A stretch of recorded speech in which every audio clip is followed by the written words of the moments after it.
So this is Irene Lee with Grassroots Leadership Network of Marin, here to give you another Equal Voice update about some of the critical issues facing our communities during this November election.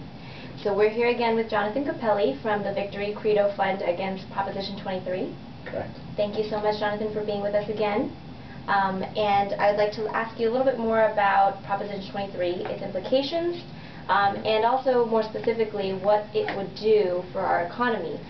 Because I know a lot of the advertisements and campaigns for Proposition 23 have essentially used the argument that our state cannot invest in environment protection because of the fact that our economy is low, unemployment rates are high. So, what would be your take on that? Sure. Well, basically just a really misleading statement that the oil companies are putting out there to sort of trick Californians into looking at this as a jobs issue.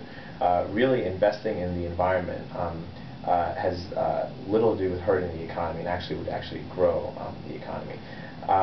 So far, since the Global Warming Solutions Act has been put in place back in 2006, in anticipation of it starting to implement its really strong standards on businesses, like I said before, an 80% reduction in emissions by 2050 and a 30% by 2020.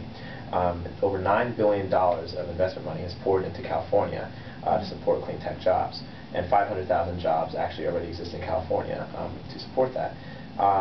Now, remember that we got in this mess with over 12% unemployment and just a record bad economy in California, not because of we were investing in clean technology or environmental issues, but because we were using the same old methods depending on our addiction to foreign oil.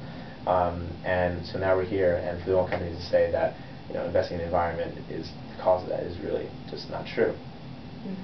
So essentially this proposition wouldn't hurt the economy the way in which a lot of campaigns for this proposition have been arguing. Definitely not. It would.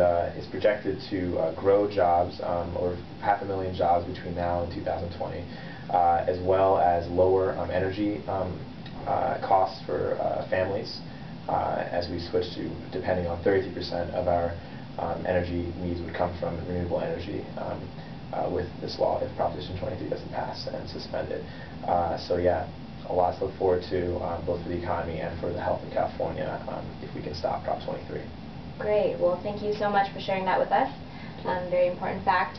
And so I encourage you to keep updating and keep and being informed about this proposition. Come out to the polls on November 2nd during the election and vote no against Proposition 23. Thank you again for being with us, and we will see you next time for another Equal Voice update.